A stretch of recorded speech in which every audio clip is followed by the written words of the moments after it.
This is the Dallas Morning News. Hello, everybody. Welcome into SportsDay Insider presented by the Dallas Morning News. I am Kevin Sherrington, joined by my pals Evan Grant and Tim Cowlishaw in with us this morning to talk about the Stars. The season's over, but the news never stops. It seems like that, Tim, there's some rumbling out there about the future of the coach of the Stars, who is all he's done is 3 years in a row gotten them to the Western Conference Finals. He has a little trouble getting over that hump. But that's not really the issue here, is it? Well, no. The issue is in today's world, is it okay to yell at players? Is it okay to bench players? Is it okay to make decisions on the fly, trying to win a game? And it was a controversial decision to pull Jake Oettinger 7 minutes into Game 5. He'd given up 2 goals on 2 shots. I was surprised when I saw it happen. I didn't think it was a bad move. I thought this was a desperate team. It needed to do something. There's nothing you can really do to make a team score goals, which was really the bigger problem in that series. But I thought it might light a little bit of a fire under a team that didn't play with much. But instead now, as it didn't work that night, and as players had their exit interviews with the general manager, it appears the general manager and the owner are going to have to get together and talk about whether it's okay to keep the evil Pete DeBoer around after this. And I kind of see both sides, but for me, first of all, I would keep him. But I think I would argue, if I was in that discussion, that there's a lot of players with a lot of hurt feelings, but part of those feelings are tied up in the fact that they just got beat by Edmonton in 5 games, and there's a lot involved other than just being disappointed in their coach. And over time, those feelings, those raw feelings don't hurt as much, and you realize there's not a lot of really good coaches out there, and Pete DeBoer's a really good coach, and he, as you said, he takes every team to the conference finals. He's been to 8 conference finals since 2011 in New Jersey, San Jose, Vegas, and here. 3 in a row here. Only twice has he gone on to the finals, and he hasn't won a cup yet. But I don't think that means he can't do it. So I do think the things are in place that can still work here. But it's a difficult decision because they think he went a little far, and he didn't. It seemed to be very unapologetic about it 2 days later, saying, no, he hadn't had time to talk to the goalie about it. Well, I think he had time, if you wanted to, to speak to him. It takes about 5 minutes. But he's a little bit more of an old school type coach. And, sometimes those old school coaches in any sport can wear a little thin these days. Yeah, that's the issue here. I think that the 2 things are, one, obviously pulling the goalie, and apparently he's pretty popular among his teammates. They like him, and he's a connector, from what I understand. And then secondly, the comments after the game, in which he said that Oettinger had lost 6 of his last 7 games against Edmonton in the playoffs, and that was an issue. And then when he came back, like as you said, 2 days later, and then just said, yeah, I hadn't really talked to him about it. It is a different era. I mean, we see Tom Thibodeau getting fired in New York, the Knicks, after, the only time they've been to the conference finals in the century, and he has all the wins, all the playoff wins, I think, that the Knicks have had this century. Yes, and the Knicks model is one we definitely want to follow. That's the track thing. record for success. Yeah, but in that situation, it is. I don't know that it's so much with him how he gets along with his players. It was kind of a situation there where he just, he wouldn't play his bench. He's just playing his starters all the time, and kind of wore him out there a little bit. Even though that might be a faulty construction of that roster, you can play with somebody else. But as we all know, you can't fire all the players, and if the general manager is getting along with the owner, you're not going to fire him either. So the head coach is going to be the one who takes the fall.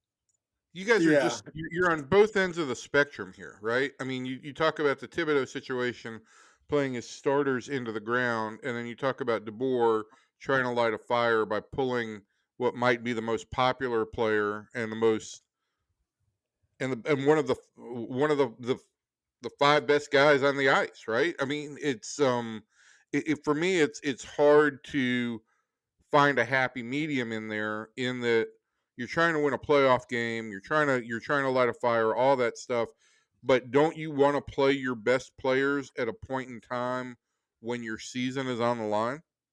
I think there's a case to be made. He could have pulled him after 2 goals and played out the first period, and it's 3-1 after one period. So you've kind of held your ground. You haven't lost further ground from being 2-0, and then brought him back in. To Evan's point, that you want your best players on the ice at the end. And I think maybe that could have made a statement, and he could have tried that. But obviously, that's not what he did. He let him sit there. They didn't really lose because of Casey DeSmith. They lost because they can't score goals. Ottinger's popular. Ottinger's good. Ottinger also, Pete DeBoer's not wrong. He hasn't played well in any of the 3 conference finals. His numbers in all 3 against Edmonton twice and Vegas, save percentage below 900, goals up over 3. They're not the same as they are in the first 2 rounds. So I don't know what that means. I don't know what that signals. I don't know if he needs to play somebody else to play a little bit in the earlier rounds. I don't know if he's fatigued. I wouldn't think that would be the case. He's young and he's athletic, so that shouldn't be. But he hasn't really stood up in the big games. But yeah, when you take your best player off, one of your best players off the ice, and lose that way, like if you did that in basketball, or you took a starting pitcher out way too early or something like that, that would be seen as almost a fireable offense. And I think that's what we're getting into with the players being upset here. But I know I've spoken to the owner. He doesn't want to do it. And that's a very different thing. The owner, it's not the owner's call, it's the general manager's call. Um, Not used to that around here. Some So we places it will, doesn't matter who that is. Owner, general yeah, manager, doesn't make any difference. It's right. funny, it's funny when I had a conversation with Tom Grieve for another podcast that won't be Oh, mentioned here, okay. just this week. And he talked about the hiring of Bobby Valentine, and that Mike Stone had come to him at that point in time. And so we're going back 40 years now, right? But Mike Stone had come to him and said, "This Eddie Childs is not making this hire. I'm not making this hire. You're the GM. We want you to make this hire." So it has Yeah, changed a little bit. right. Yeah. Well, I will say that it's my understanding that also that Ottinger might have led the league in minutes played by a goalie during the regular season. So, I mean, I guess there's some concern about how much he was playing Ottinger. Maybe he wore him out a little bit, and then he dumps on him at the end. I Yeah. guess what we don't know is that what do the players want? Are the players saying, "Hey, we weren't really happy about this, and this wasn't good, but it's okay, we'll move on," or are they saying, "I can't play for this guy"? This is Yeah. there's I'd be there's a difference. I'd be surprised if they're saying I can't play for this guy, being that they're hockey players and they're usually not that uh, vociferous in that kind of feeling. But I think they're upset. There were guys, I'm sure, that were unhappy about. DeBoer basically told them, don't retaliate for the hit that put Rupe Hintz out for a game. Don't retaliate when Hintz comes back and gets slashed again. He wants them to stay away from that stuff. This is not a physical team. But I think there's a real problem. You can play that way in the regular season, but if you're in the playoffs, playing the same team night after night, and you're letting somebody take cheap shots and in your mind, costing you one of your best players for a game, and maybe a couple games in terms of Rupe wasn't all the way back that first game. How do you not retaliate at all? What is the point of having Jamie Benn around if if he's not scoring and do anything else, if he can't go get a little retribution. And so I think there's some players mad about different things. It's just that the Oettinger is just just leading the way. Yeah. All I right. Well, think go ahead, before we get out of here, I just think that my take on all this is it's not whether or not players are mad or whether the mistake or whether the move was a bad tactical move, but I think we're talking and players shouldn't control the room. But Tim, to your point, there was a way to manage this, right? There was a good way to manage this, and maybe an inspiring way. You pull a goalie and you say, "We need you. We need you to get your head together. I'm going to put you back out there for the second period." And even if he says, "I don't think you have it tonight, Otter, and we're going to go with somebody else," you need to address that player immediately after the end of the series. Those are the two bad management elements of this that I think are real problematic. The strategy and all that other stuff, I think it can go either way, but you still have to manage personalities. And I'm not talking about players getting their feelings hurt. I'm talking about properly treating employees. Very well said. He took a player who is under contract, a big contract, through 2033, and put him in a place where maybe right now he's feeling like he doesn't even want to be here, or at least doesn't want to be playing for this coach. I think your idea is a logical approach, kind of a level-headed approach to a in the middle of a game that was getting away from him. I think this was a purely emotional reaction, specifically that it's never really been explained because the questions haven't really he addressed it. He called timeout. He said whatever he said, yelled at the players. That takes 45 seconds to a minute. Oettinger skates back. He's all the way into the face-off circle before DeBoer is gesturing and telling him to get back over here. So did he not throw him out at the start of the timeout? Did he decide at the last second to throw him out? How is that decision made that it's unclear that the goalie who's coming in had to scramble to get past Ray Ferraro and said, "Excuse me, I got to go in. I got to go play some hockey." I Excuse mean, me, game here. Got to get in there. that suggests to me this was a very emotional Pete DeBoer who would have been much better off had he handled it the way Evan said, and instead is dealing with some fallout from the way he did it. Yeah, the irony of all of this is that this is the guy, this is the coach who gets really prickly anytime you question anything about the players. That the players have talked about how well he's always defends them in the press conferences. And he goes to great lengths to say that no, this is not a problem. Then all of a sudden he says, "Oh yeah, well the guy's lost 6 of his last 7 games against us, so so what He the the heck?" day Well, before in Edmonton, somebody had asked about Oettinger because they'd lost the game 6-1. There was I can't remember exactly how all the goals were scored, but he lost the game 6-1. And he said, as he always said, Jake Oettinger's the least of our problems. He consistently said Jake Oettinger is the least of their problems until the series was over. And then he pointed out Jake Oettinger is their biggest problem they have right now. yeah, exactly. This man has single-handedly lost 6 out of 7 games to the Edmonton Oilers while we're trying to beat them. Yeah. So it's Pete's a little all over the map, and yes, pesky Pete gets the hair standing up on his back when you ask him about certain things. Let's move over and talk about Jason Robertson. Leah Simkopoulos for the Dallas Morning News wrote the other day that raised the question of whether the Stars should trade him because of salary cap concerns and how they're going to fit all this together and what they need to do and what they need to add. Jason Robertson has been a very good player for the Stars, a very good scorer for the Stars, and he's still young. He's 25, 26. How do you feel about that possibility, Tim? That's an interesting one because he's a guy you would say yes. He over the last 4 years nobody has scored more points than Jason Robertson. I wouldn't put him in the top 5 most important players on the team. He'd probably be right outside that group.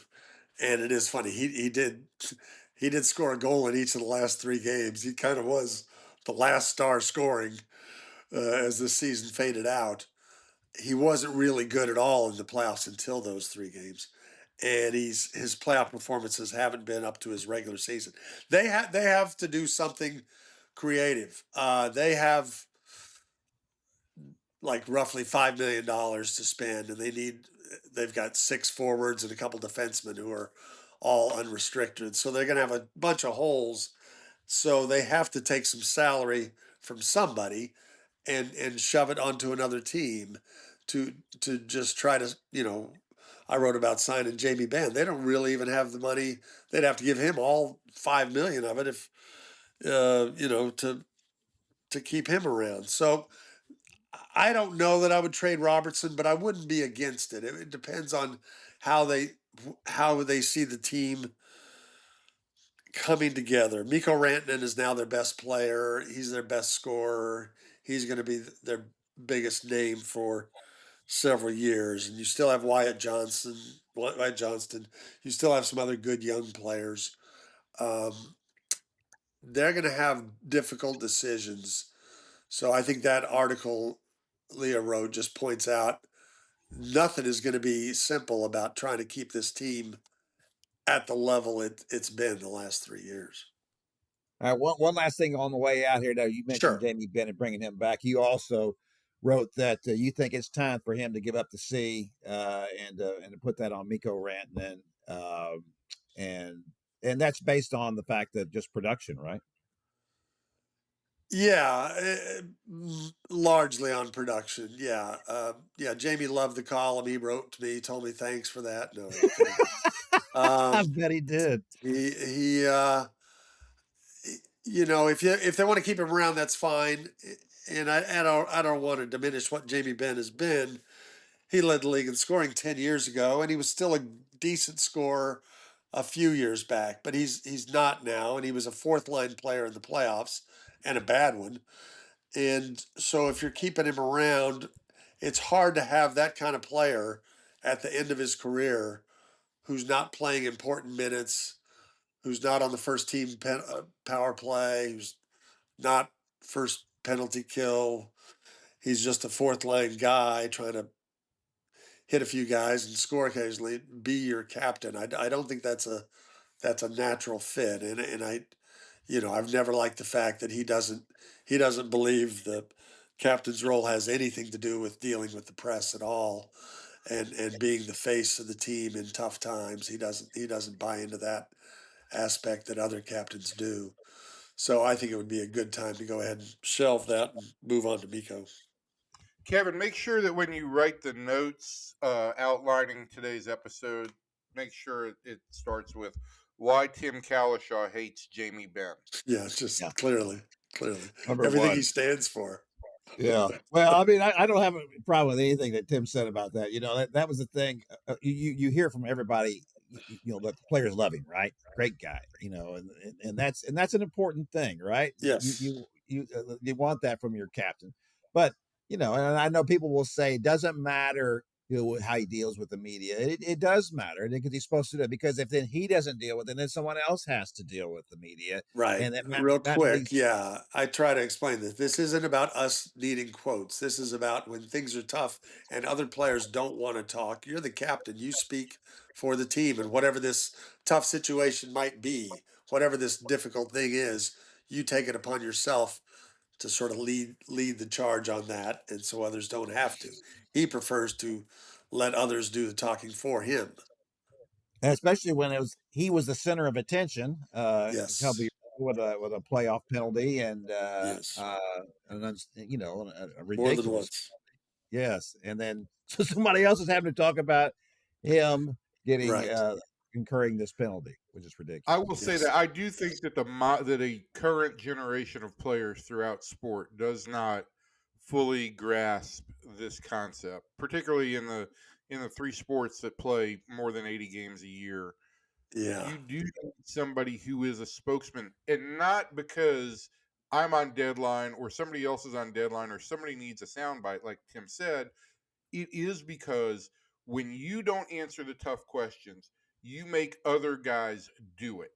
And other guys aren't as accomplished and don't have the I don't know what the wall of invincibility, so to speak, or the wall of Right. credibility that goes with it to say those things. And What? Is, guys who are far less experienced, who are put into situations where you're having to explain why, for lack of a better term, why the Rangers offense doesn't score or why the Mavericks are dealing with something. And it is a difficult spot for young players to be in. And if you are in a role of leadership, particularly in hockey where somebody wears a C, I think it is yeah. important that that person be, that spokesperson be part of the role. Very much so. All right, that's going to do it for our star segment of the podcast today. Okay. And I'll join you more next time. We're going to let Tim go now. Tim's got things to do. He's worn out from his segment on the Musers this morning as we're taping this. Well, clearly he's got to call Jamie Benn and make up with him. Yes. He's having lunch with Jamie and Pete both, I think. Yes. It's going to be really nice. Tim's picking up the check. All right. Thanks, Tim. We'll see you. See you guys. You know, we didn't really get to talk about just things because we wanted to get Tim on. You know, Tim's very sensitive to his time and how much he gets to spend with us. And so we want to get him in and out. It's very businesslike. He didn't care that I'd had a grouper sandwich yesterday. Yeah. Now, let me just say before you go any further, the story about the grouper sandwich. Our old pal, Jerry Fraley, loved nothing better than a good grouper sandwich. And I personally had never had one. And when the lovely wife and I were in Naples recently, Naples, Florida, that is, she ordered a grouper sandwich and I had some of it. And I got to tell you, that's one of the, 20 best things I've ever eaten in my life. It was Wait a minute, you never had a grouper sandwich until 3 weeks ago? No. Well, you don't get grouper anywhere except basically Florida, and I don't spend that much time in Florida. So you don't get a grouper sandwich anyplace else. Name me another place you get a grouper sandwich. You've been to Florida before. I know, but I've never ordered one. I have a problem with the name grouper. If they'd been called, if it was a salmon sandwich or something like that, or if it was a, grouper just sounds like. Will you eat squash? It's one vowel off of groper, and I don't. You eat squash. Creepy. I eat squash. Yeah. Who wants to eat something that's squashed? Squash is okay. Grouper, as I was saying, is one vowel off of groper, and that's weird and creepy, and I don't want to eat that. So anyway, go on. You had a grouper sandwich there. I did by the Gulf yesterday. Well, you insert your geographic nomenclature, however you prefer, depending on your political affiliation. But right by the Gulf, actually, it was on Tampa Bay. Open air restaurant called Salt Shack on the Bay. It's one of my favorite finds over the last 5 years. Weather was beautiful. Sandwich was so moist and delicious. Moist is a very controversial word too. You can't use that term. Moist. Yeah. Why? Why? Stanley, at every place Stanley have you not Tucci heard goes this in whole Italy, thing? he goes, "This is so moist." Have you not heard the women complaining about that term? My youngest daughter hates the word moist. You can't use it. I'm not going into that. I'm talking about a piece of fish that was blackened and served on a bun and was delicious. End of story. Juicy. It was juicy. It was juicy. Yeah, that's good. And, when they're really good like that, they are very. I guess the thing about grouper, it's a little bit like sea bass, right? Similar in texture. It's not quite as buttery, I don't think. Yeah, oily. It's a little bit not quite as buttery, and I would say the fillets are a little bit denser. Yeah, I think that's a fair assessment. But it leans that way more than it does toward like a swordfish or something like that. No, it's not as dense as a swordfish or even a halibut, but it is. It's just a really nice summertime fish down here in Florida, and when you're eating it and looking at the water, it adds a little something to it. I thought you were going to say, and when you're eating it and looking at the water, you forget all about the Rangers and how bad they are. I've tried to spend about the last 3 minutes forgetting about the Rangers. My distraction techniques have not been too good. What would you like to talk about on the Rangers, Kev? Well, it's starting to look like, no, I'm not saying it's starting to. The starting pitching has been very good, but look, we've already had one pitcher who they said, oh, he won't miss a start. And as soon as they said that, I thought, and I didn't even write that, because it's like, no. And Nathan Eovaldi, of course, is out with that triceps tightness, and he's already missed a start, right? And we'll see how that goes from here. But I think this is also maybe kind of like a covert way of reducing his innings. Isn't that part of the story here, you think? There's no doubt that there's a player maintenance and management element of this. And listen, I suspect that anytime any player, any pitcher has even the slightest, if they get a bee sting, maybe even a mosquito bite, they may put these guys on the IL if everybody else is healthy at the moment. And look, they've got Kumar Rocker, as we tape this, is about to make his return after 2 really strong rehab appearances, and it gives him six starters right now. And one way to manage a 6-man rotation is to disguise it as a 5-man rotation with somebody constantly spending 10 days or 2 weeks getting time off. And when you've got the number of 30-year-olds that the Rangers have in Jacob deGrom, Tyler Mahle, and Nathan Eovaldi, all who have had long histories with injuries. Mahle and deGrom in particular haven't thrown, either one of them, over 100 innings in multiple years. Add in that you've got a rookie who's pitching really well in Jack Leiter, who's on pace for 150 innings, which would blow away his previous professional, and that counts the minor leagues, high.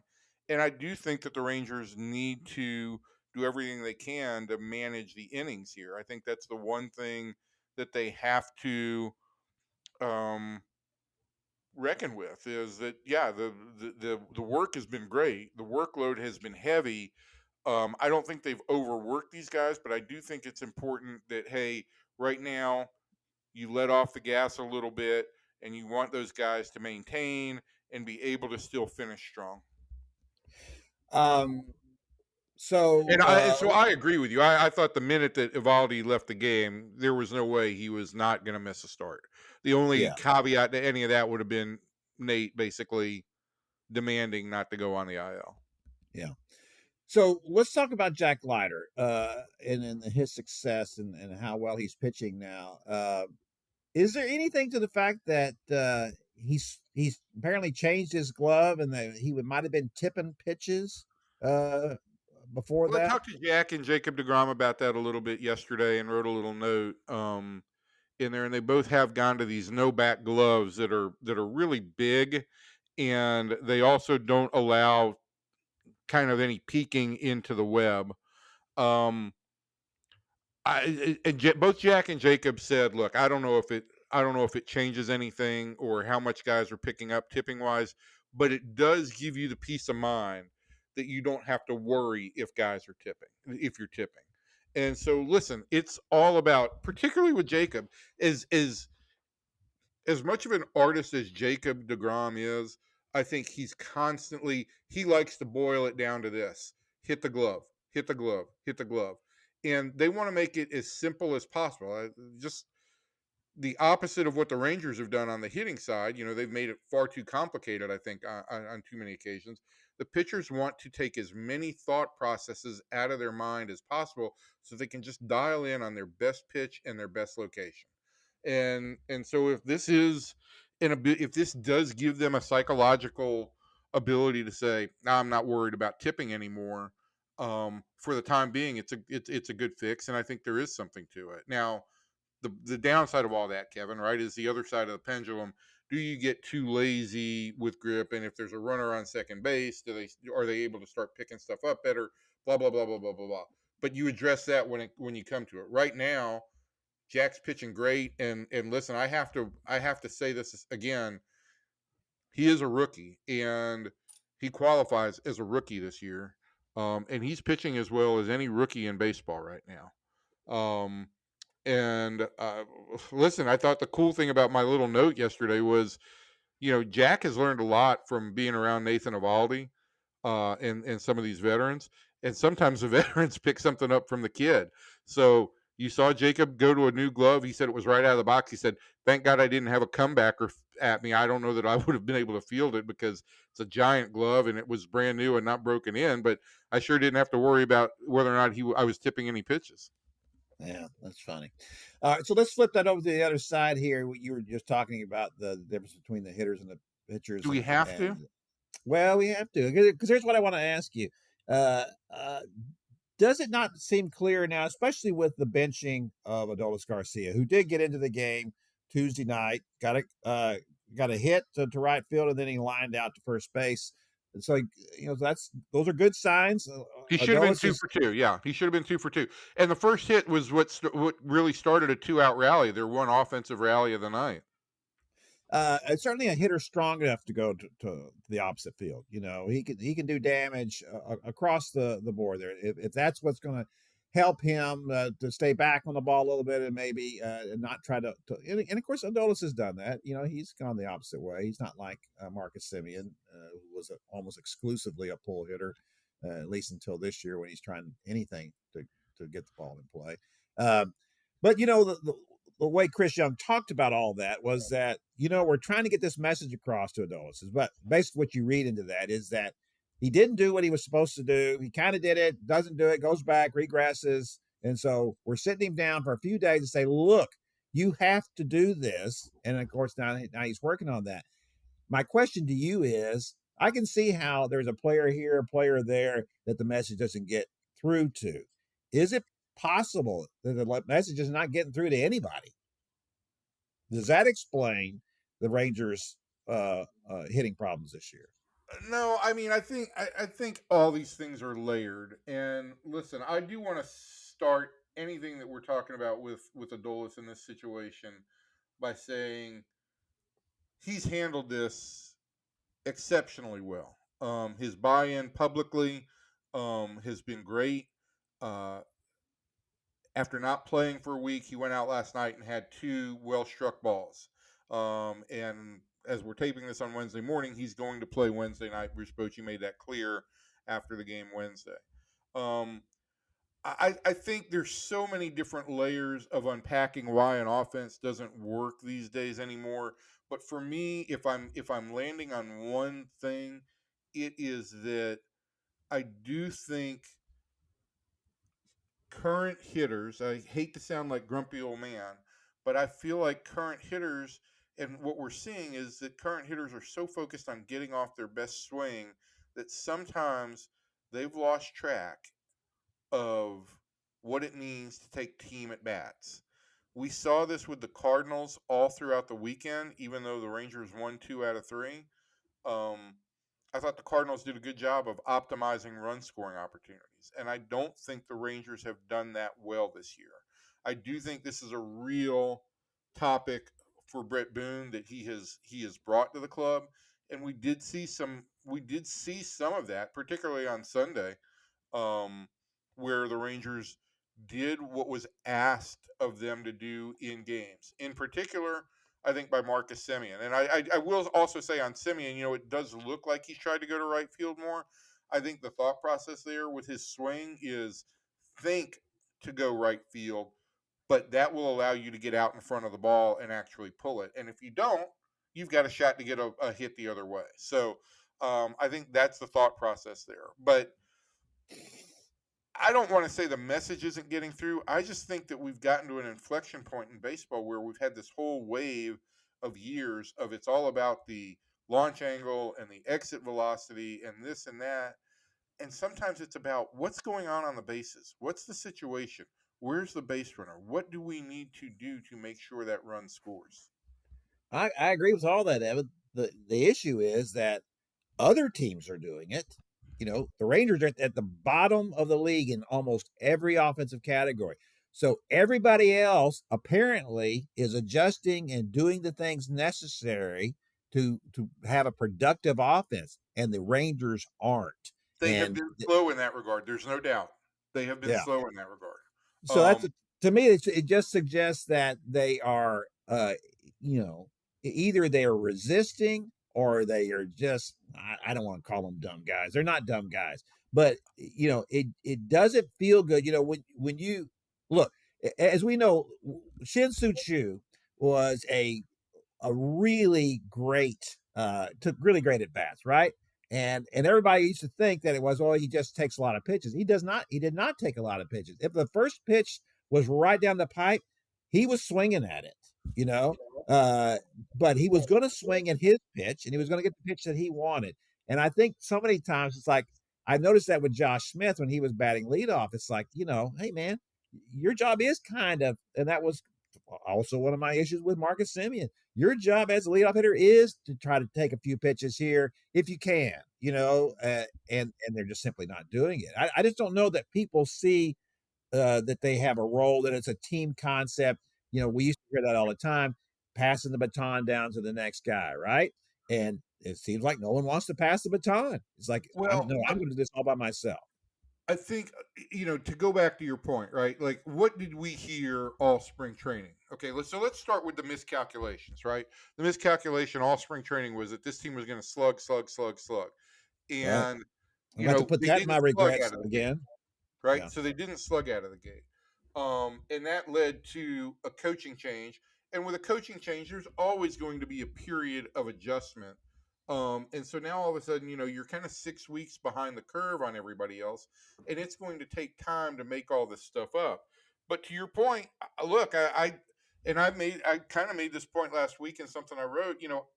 Josh Smith has been invaluable to this team, and he's been a really good offensive player for the last few years. But I do think one of his weaknesses has been when he's been asked to hit at the top of the order.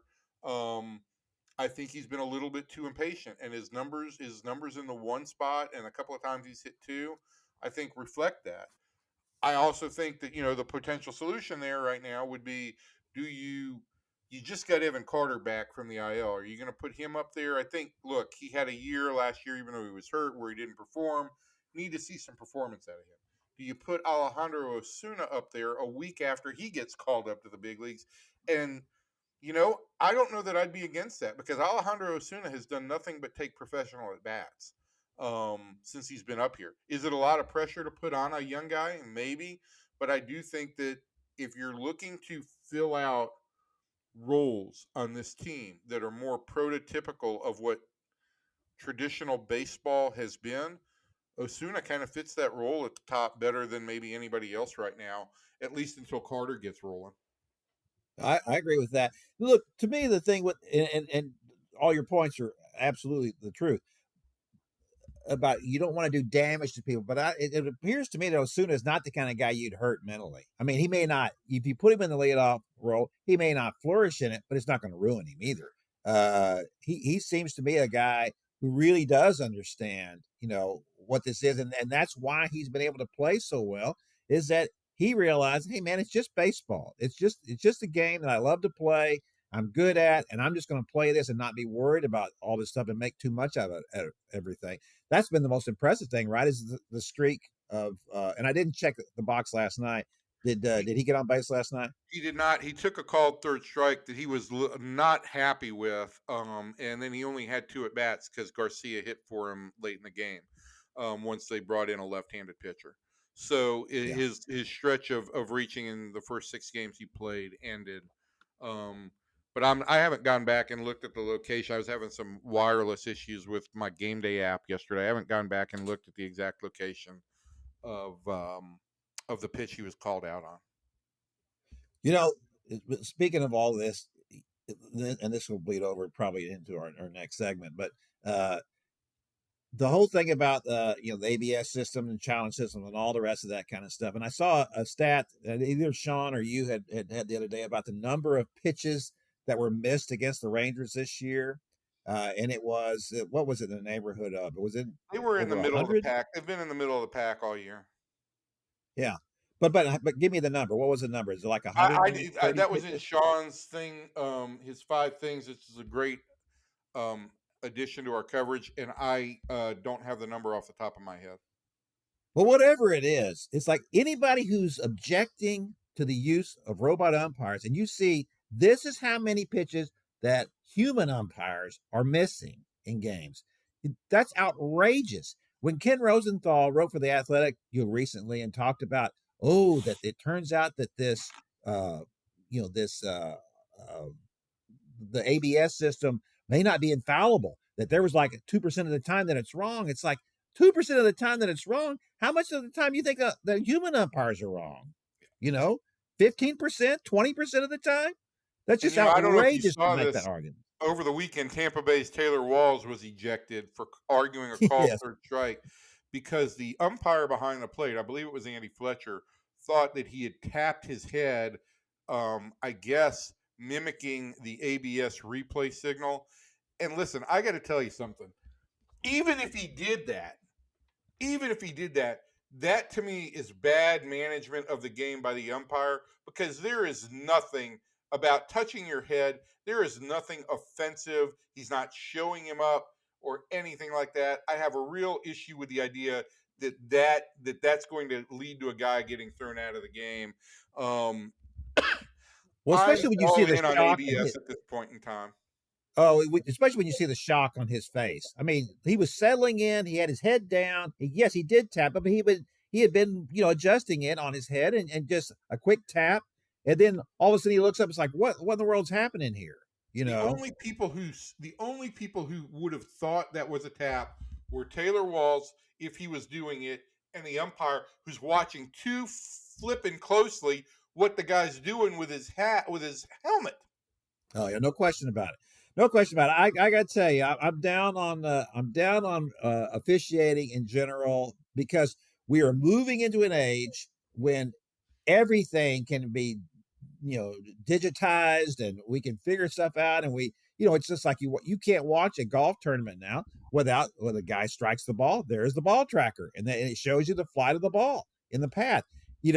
And that's a wonderful addition to golf coverage. There are just too many things that can be done now to eliminate situations which is, I think I mentioned last week's podcast, there was a little mashup someone had done of plays involving Luka Doncic just since he's gone to the Lakers, in which referees have clearly just ignored the fouls. And one of them, when a guy pushed him with two hands to his back, Luka goes spilling across the floor, and there was a referee standing right there next to the play. No whistle, no nothing. And clearly, that's just one of those, Luka complains all the time. He can take that.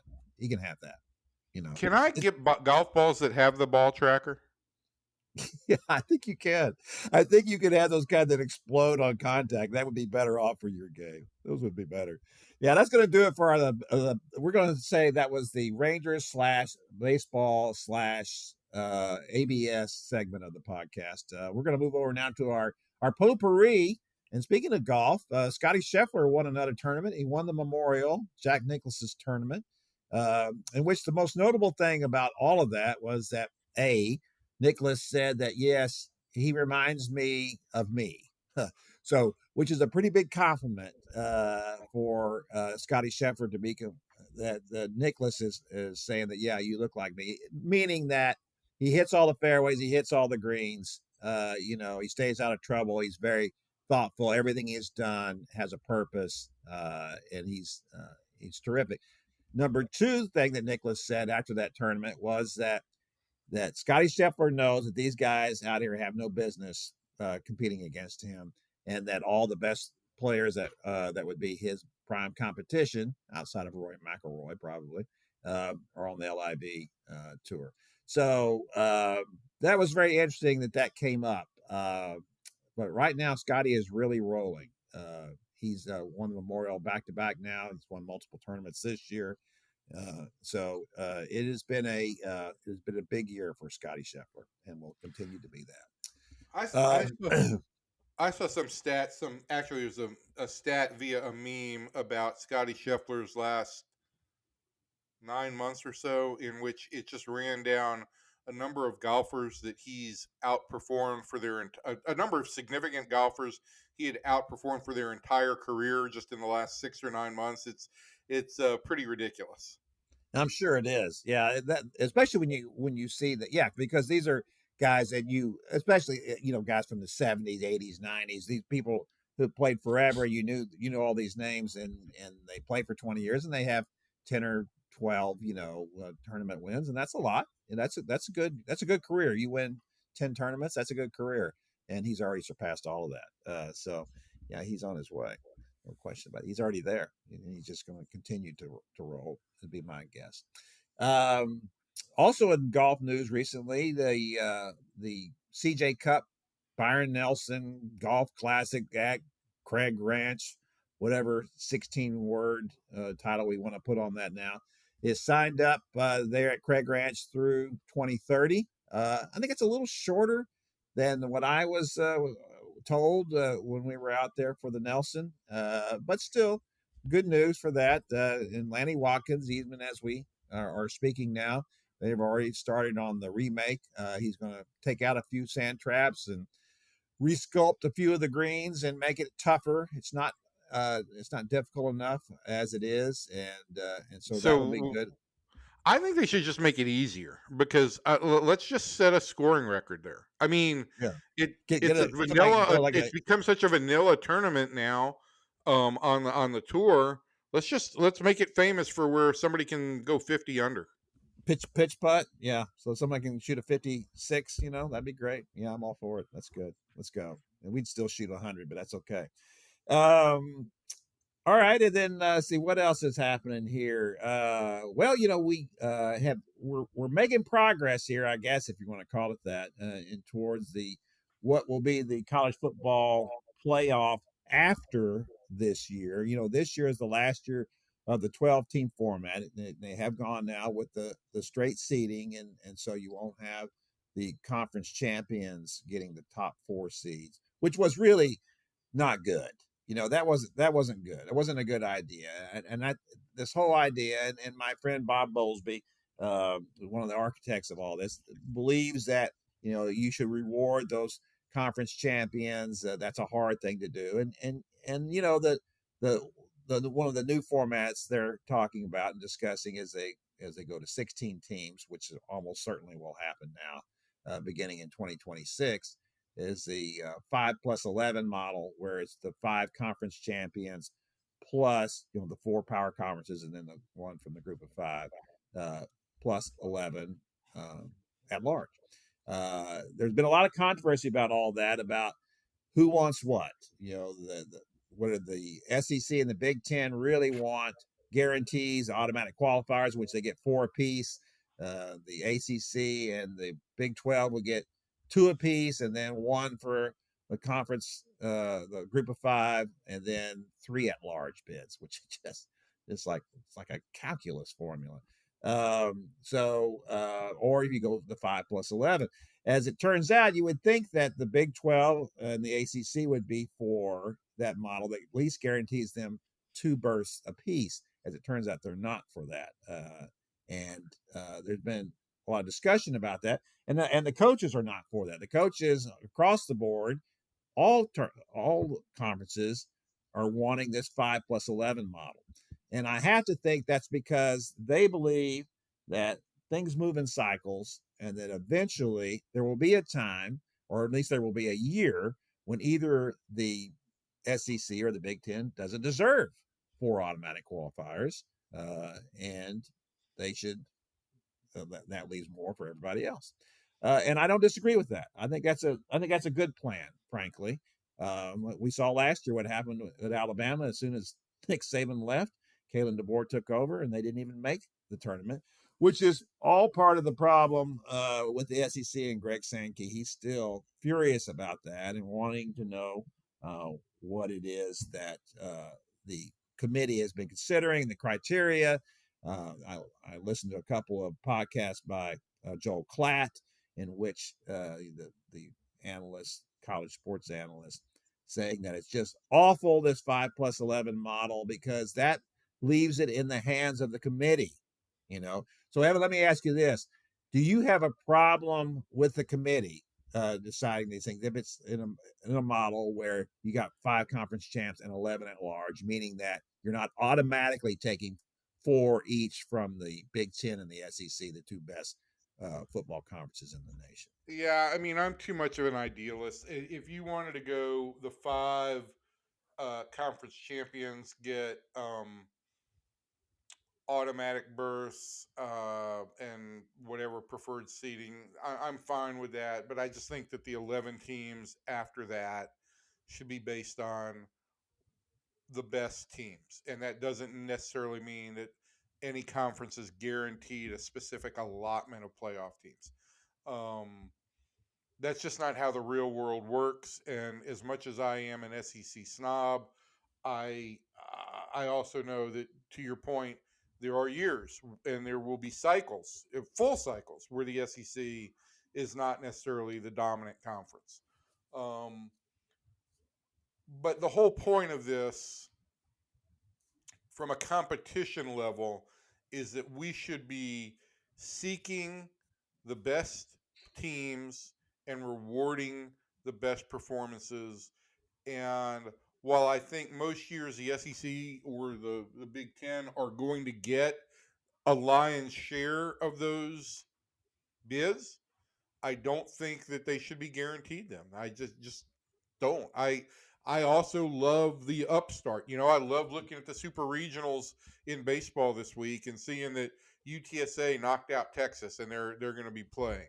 That Coastal Carolina knocked out Florida and Coastal Carolina is going to host. I like upstart stories, and I do think that there should be an opportunity for a couple of schools that have overperformed to go out there and prove themselves. You know, it's also an opportunity to make your program.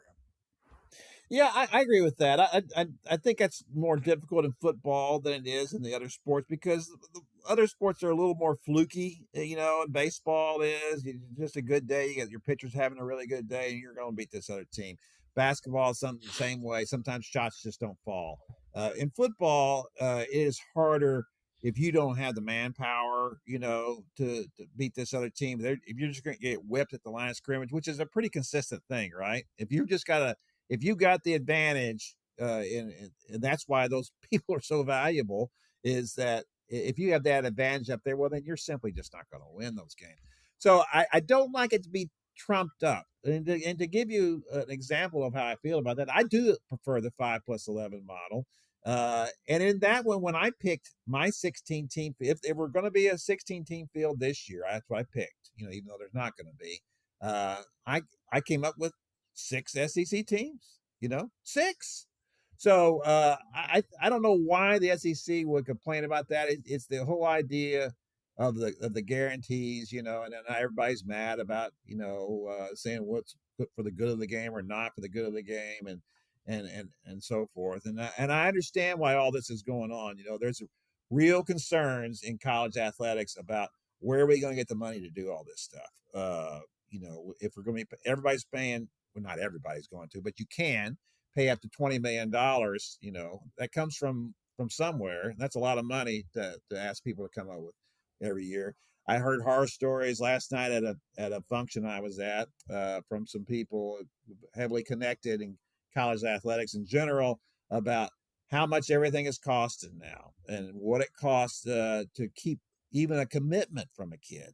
It's just phenomenal what this is all led to. And of course, it's hard to feel sorry for them. They brought this all upon themselves. If they had made some concessions earlier, maybe they could have come to something more reasonable now. But now, it's all the cows out of the barn now. There's no stopping anything. And I don't know if there's any policing of it, anything anybody can do going forward either. It doesn't mean that it still won't be fun. I thought people complained about the tournament last year and talked about the fact that some of them were lopsided. It's like, well, yeah, eventually you're going to have that, but there were also some great games too. And I just thought that it's fun, to your point, to get some of these teams in the tournament, right? And to see somebody else other than SEC or Big Ten team. I don't have any problem with them getting in. It's fun to get these other people so they can at least, until they get their heads knocked off, at least that was fun up to that point.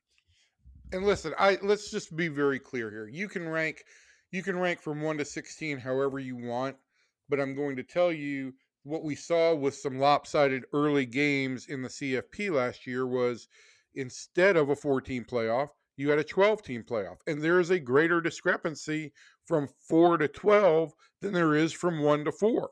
And because of that, you saw some lopsided games. And so if you go to 16 teams, Kevin, you're going to see some lopsided games in early rounds. That's just how it's going to be.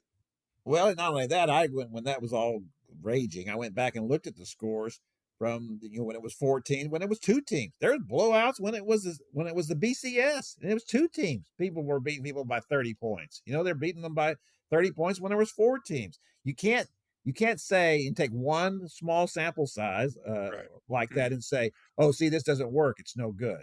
I think It's the clearly not. narrative, I think the issue with the narrative this year was, right, this was the first year of the 12-team playoff, and it followed after an incredibly fun regular season, um, which was full of really dramatic and exciting games. And so I think in that regard, these first round playoff games were a little bit of a letdown.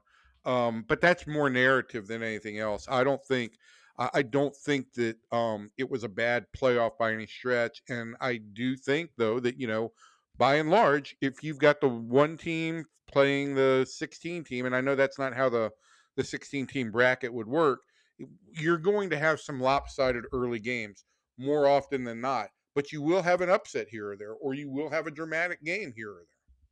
Well, and to your point about the regular season, what happened there was obviously that the SEC wasn't as dominant. Alabama lost 3 games. Got smoked by Oklahoma. The whole argument about Alabama not getting in and then just getting smoked at the end of their schedule like that. I just don't know how you can make that argument. And what it feels like to me is that Greg Sankey realizes that maybe we're starting to see some parity in college football now because of the NIL and the portal, and we're trying to protect ourselves. And I think that's probably also part of the 5+11 model, is that we don't know where college football is going. Right. We don't know how it's going to be 5 years from now, 10 years from now, whatever. Let's not legislate anything into this that's going to give somebody a long-term advantage who doesn't deserve it. You know what the other takeaway from all this is if you're thinking of hiring a coach, don't go with the last name DeBoer. I thought about that yesterday when I was typing Kalen DeBoer's name, and I thought, I don't know why I'd never even thought about the fact that they both had, surely they're related. Maybe we should ask Pete DeBoer that. Is Kalen a cousin? And is that why both of you guys can't seem to win the playoffs? Yeah, that might be it. All right, that's going to do it for our podcast this week. We thank you for settling in with us. Hey, Kevin, can I just say one thing that's not going to matter to anybody but me? Go ahead. That's what pretty much you always do. But before we get out of here, look, sports writing is in a tumultuous state, and I think that we're very fortunate to have been part of SportsDay for a long time and go back to a really rich tradition. I, as you know, grew up working at the Atlanta Journal and Constitution, which at one point in time was on par with the Dallas Morning News. And one of my heroes passed away this week, Jack Wilkinson, who had dealt with Alzheimer's disease in recent years, but was a giant of a profile writer, always had fun, was an enormous personality. And the sports writing profession in the world is a little bit less of a place today with Jack gone. My thoughts go out to his family, and it just does remind me that this is a brotherhood and sisterhood of writers and people who are really enormously talented. And there are so many people I've learned from, and before you became my hero, kind of Jack and Tom Stinson were. And I'm just sorry to see Jack go, but I'm hoping he's out of pain. That's very, very sweet and nice. Yes, I had seen that he had passed. I didn't know Jack, but I knew of him, obviously. And Mark Wicker had, or not Mark Wicker, it was Charlie Pierce had written on Facebook about his passing, and I did not know that. Yeah, it is hard to see these people go, isn't it? In our business, people don't always notice the writers. I have loved this brotherhood that we are and sisterhood that we are a part of. It is people don't always get what we do. I think that so many times readers, they're appreciative, but they don't understand what our job is. And our job is to, if we're doing it right, we're just trying to tell you the truth. We may not get to the truth, but it's not because we're not trying. And we're trying to do it in a way that informs you, entertains you, makes you laugh, makes you cry, whatever. But that's our only goal. I know of no one else I've ever respected in this business who that was not their goal. And so when you're around people like us, that's just a given, and we all understand it. And it's nice to be in that room with those people who understand what we're doing and don't have to argue about it and don't have to say that, no, that's not what you meant to say or what you meant to write or what you meant to convey. And so when they're gone, that is a tough thing. So thanks for that, Evan. All right, so that's going to do it from us, and we appreciate it, and we will, from everybody in here to everybody out there, thanks, and we'll see you next time.